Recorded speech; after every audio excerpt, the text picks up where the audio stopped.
खुश रहने का सबसे आसान तरीका क्या है? हमें लगता है कि खुश रहने के लिए कुछ खास तरह के हालात होने चाहिए, तभी हम खुश रह सकते हैं। जब आप बुनियादी रूप से खुश होते हैं, तब आपको खुश रहने के लिए कुछ करना नहीं पड़ता है, परंतु आपके जीवन के हर आयाम में बदलाव आ जाएगा। आपके अनुभवों में और खुद को व्यक्त करने के तरीकों में बदलाव आ जाएगा। आपको पूरी दुनिया बदली हुई लगेगी। आपका अब कोई निहित स्वार्थ नहीं होगा, क्योंकि चाहे आप कुछ करें या ना करें, चाहे आपको कुछ मिले या ना मिले, चाहे कुछ हो या ना हो, आप स्वभाव से ही आनंदित होंगे। जब आप अपने स्वभाव से ही खुश होते हैं, तो आप जो भी करेंगे वह बिल्कुल अलग स्तर पर होगा। इस वीडियो में हम खुश रहने के 10 महत्वपूर्ण तरीकों के बारे में जिक्र करेंगे, जिनकी मदद से हम जीवन में परम आनंद पा सकते हैं। पहला तरीका, ध्यान रखें कि खुश रहना आपकी बुनियादी जिम्मेदारी है। किसी इंसान की पहली और सबसे महत्वपूर्ण जिम्मेदारी एक खुश मिजाज प्राणी होने की है। खुश रहना जीवन का चरम पहलू नहीं है, यह जीवन का बुनियादी पहलू है। अगर आप खुश नहीं हैं, तो आप अपने जीवन में क्या कर सकते हैं? एक बार आप खुश रहेंगे, तभी दूसरी महान संभावनाएं खुलेंगी। चाहे आप जो भी करें, आप अपने अंदरूनी गुणों को ही विस्तार दें और जगाते हैं। चाहे आप इस बात को पसंद करें या ना करें, हकीकत यही है, जब तक कि कोई महत्वपूर्ण चीज आपके भीतर घटित नहीं होती, आप दुनिया के लिए कुछ बहुत महत्वपूर्ण नहीं कर सकते हो। इसलिए अगर आप दुनिया के बारे में चिंतित हैं, तो पहली चीज आपको यह करनी चाहिए कि खुद को एक खुश मिजाज प्राणी में रूपांतरित करें। दूसरा तरीका, पहचाने कि खुशी आपकी मूल प्रकृति है। इससे कोई फर्क नहीं पड़ता कि आप अपने जीवन में क्या कर रहे हैं, चाहे वह कारोबार हो या सत्ता, शिक्षा हो या सेवा। आप ऐसा इसलिए कर रहे हैं क्योंकि आपके भीतर कहीं गहराई में एक भावना है कि इससे आपको खुशी मिलेगी। इस धरती पर हम जो कुछ भी करते हैं, वह खुश रहने की इच्छा से करते हैं, क्योंकि यह हमारी मूल प्रकृति है। जब आप बच्चे थे, तो आप यूं ही खुश थे। वही आपकी प्रकृति है। खुशी का स्रोत आपके भीतर है। आप उसे हमेशा के लिए एक जीवंत अनुभव बना सकते हैं। तीसरा तरीका, चीजों का महत्व पहचाने। आज सुबह क्या आपने देखा कि सूर्य बहुत अद्भुत तरीके से उगा, फूल खिले, कोई सितारा नीचे नहीं गिरा, तारामंडल बहुत अच्छी तरह काम कर रहे हैं, सब कुछ व्यवस्थित है। आज समूचा ब्रह्मांड बहुत बढ़िया तरीके से काम कर रहा है। मगर आपके दिमाग में आया किसी विचार का एक कीड़ा आपको यह मानने पर मजबूर कर देता है कि आज बुरा दिन है। कष्ट मुख्य रूप से इसलिए होता है क्योंकि ज्यादातर इंसान इस जीवन के प्रति सही नजरिया को खो बैठे हैं। उनकी मनोवैज्ञानिक प्रक्रिया अस्तित्व की प्रक्रिया से कहीं बड़ी हो गई है, या सीधे सीधे कहे तो आपने अपनी रचना को सृष्टा की सृष्टि से कहीं अधिक महत्वपूर्ण बना दिया है। यह सारी पीड़ा का बुनियादी स्रोत है। हम इस बात की पूरी समझ खो बैठे हैं कि यहां जीवित रहने के क्या मायने हैं। आपके दिमाग में आया कोई विचार या आपके मन की कोई भावना फिलहाल आपके अनुभव की प्रकृति को तय करती है, और यह भी हो सकता है कि आपके विचार और भावना का आपके जीवन की सीमित हकीकत से कोई लेना देना ना हो। पूरी सृष्टि बहुत बढ़िया तरीके से घटित हो रही है, मगर सिर्फ एक विचार या भावना सब कुछ नष्ट कर सकती है। चौथा तरीका, मन या दिमाग को उसके असली रूप में देखें। जिसे आप मेरा मन कहते हैं, वह असल में आपका नहीं है, आपका अपना कोई मन नहीं है। कृपया इस पर ध्यान दें। जिसे आप मेरा मन कहते हैं, वह बस समाज का कूड़ेदान है। कोई भी और हर कोई जो आपके पास से गुजरता है, वह आपके दिमाग में कुछ न कुछ डाल जाता है। आप सच यह चुन नहीं सकते कि किससे आपको चीजें ग्रहण करनी है और किससे नहीं करनी। अगर आप कहते हैं कि मुझे यह व्यक्ति पसंद नहीं है, तो आप किसी और से ज्यादा उस इंसान से ग्रहण करेंगे। आपके पास कोई चारा नहीं है। अगर आपको इस बात की जानकारी हो कि उसे ठीक करके कैसे इस्तेमाल करना है, तो यह कूड़ेदान उपयोगी हो सकता है।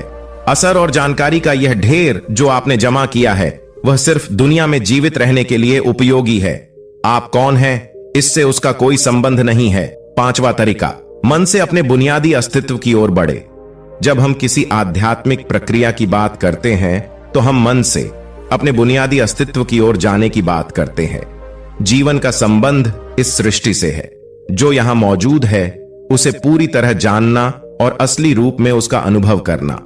अपने मन मुताबिक उसे विकृत न करना ही जीवन है।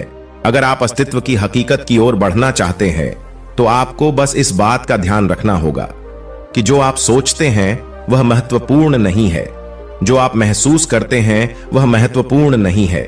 आप जो सोचते हैं उसका हकीकत से कोई लेना देना नहीं है, उसका जीवन के लिए कोई बड़ा महत्व नहीं है। मन बस उन फालतू चीजों में उलझा रहता है जो आपने कहीं और से इकट्ठा किया है।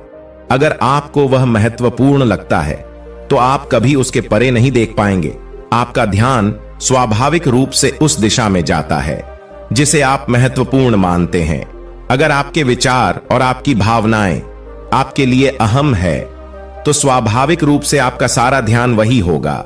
मगर यह सिर्फ एक मनोवैज्ञानिक हकीकत है, इसका अस्तित्व में मौजूद चीजों से कोई लेना देना नहीं है।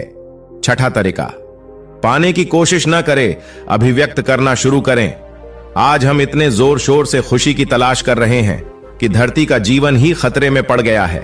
खुशी की तलाश में न रहें, दुनिया में अपनी खुशी को अभिव्यक्त करना जाने। अगर आप मुड़कर अपने जीवन को देखें तो आपके जीवन के सबसे खूबसूरत पल वे थे जब आप अपनी खुशी को अभिव्यक्त कर रहे थे, न कि जब आप उसकी तलाश कर रहे थे। जो आप बचाते हैं वह कभी आपका गुण नहीं होगा, जो आप फैलाते हैं, जो आप बिखेरते हैं, वह आपका गुण होगा। अगर आप अपनी खुशी को बचा बचा कर रखेंगे तो जीवन के अंत में कोई ऐसा नहीं कहेगा उसने अपने अंदर खुशी का एक एक अंश बचा कर रखा, वह बहुत खुशी के साथ मरा। लोग कहेंगे यह भयानक प्राणी अपनी जिंदगी में कभी मुस्कुराया तक नहीं। लेकिन अगर आप हर दिन अपनी खुशी और प्यार को फैलाएंगे तो लोग कहेंगे अरे वह एक खुश मिजाज और प्यार करने वाला इंसान था। सातवां तरीका, ज्यादा से ज्यादा मुस्कुराइए। सुबह जब आप उठते हैं तो पहली चीज आपको यह करनी चाहिए कि आप मुस्कुराए। किस पर मुस्कुराए और किस पर नहीं, क्योंकि आप जगे ये कोई छोटी बात नहीं है। लाखों लोग जो कल रात सोए थे वे आज नहीं उठे, मगर आप और मैं उठे। क्या यह बहुत बढ़िया बात नहीं कि आप जगे? इसलिए अपने जगने पर मुस्कुराइए। इसके बाद आसपास देखिए और अगर कोई है तो उन्हें देखकर मुस्कुराइए। बहुत सारे लोगों के साथ ऐसा हुआ कि उनका कोई प्रियजन आज सुबह नहीं जगा। आपको जो भी लोग प्यारे हैं वे जगे। वाह, यह तो बहुत अच्छा दिन है। आप फिर बाहर जाइए और पेड़ों को देखिए, वे भी पिछली रात को नष्ट नहीं हुए। बहुत से लोगों को यह अजीब लग सकता है, मगर आपको इसका महत्व तब पता चलेगा जब आपका कोई प्रियजन सुबह नहीं उठेगा। इसका महत्व जानने के लिए तब तक का इंतजार न करें। यह कोई अजीब या हंसने वाली बात नहीं है। यह सबसे कीमती चीज है कि आप जीवित हैं और जो भी आपके लिए मायने रखता है वह जीवित है। इस रात जब इतने सारे लोग नहीं उठे और कितने सारे लोगों के प्रियजन नहीं उठे, तब आप और आपके प्रियजन उठ पाए। क्या यह शानदार चीज नहीं है? इसका महत्व समझें और कम से कम मुस्कुराए। कुछ लोगों को प्यार से देखना सीखे। आठवां तरीका, खुद को याद दिलाए। बहुत से लोगों को यह सब भूलने में बस घंटा भर लगता है और जल्दी ही उनका रेंगने वाला दिमाग किसी को काटने के लिए आतुर हो जाता है। इसलिए हर घंटे खुद को एक खुराक दे, जीवन की अहमियत याद दिलाए। अगर आप बहुत ही संवेदनहीन हैं तो हर आधे घंटे में खुद को याद दिलाए। अगर आप भीषण रूप से संवेदनहीन हैं तो खुद को हर 5 मिनट पर याद दिलाए। अपने आप को याद दिलाने में बस 10 सेकंड लगते हैं। आप इसे बस 2 सेकंड में भी कर सकते हैं। मैं जीवित हूं, तुम जीवित हो, और क्या चाहिए? 9वां तरीका, जो अंदर है उसे बदले। वर्तमान में आपके जीवन की गुणवत्ता उन कपड़ों से तय नहीं होती जो आप पहनते हैं। वह आपकी शैक्षिक योग्यताओं या आपके परिवार की स्थिति या आपके बैंक बैलेंस से तय नहीं होती। कि आपके जीवन की गुणवत्ता इस पर निर्भर करती है कि आप अपने भीतर कितने शांत और खुश हैं। निश्चित रूप से जिसे भोजन नहीं मिलता और जिसके पास जीवित रहने के लिए जरूरी बुनियादी चीजों की कमी है, वह शारीरिक रूप से बहुत कष्ट में होगा। इस पर ध्यान दिए जाने की जरूरत है। ऐसे लोगों के लिए हमें उन बुनियादी चीजों की व्यवस्था करनी होगी, मगर बाकियों के लिए उनकी जरूरतें एक अंतहीन सूची है। आपको लगता है कि कार चला रहा आदमी सड़क पर पैदल चल रहे आदमी से ज्यादा खुश है, अर्थात आपके पास क्या है उससे यह तय नहीं होता कि यह इस पर निर्भर करता है कि वे उस समय कैसा महसूस कर रहे हैं जैसे आप रहना चाहते हैं। अगर आप अपने अंदर उस तरह होते हैं जिस रूप में आप खुद को रखना चाहते हैं, तो तो आप कुदरती तौर पर खुश होंगे। ये कोई ऐसी चीज नहीं है जिसे आपको खोजना पड़े।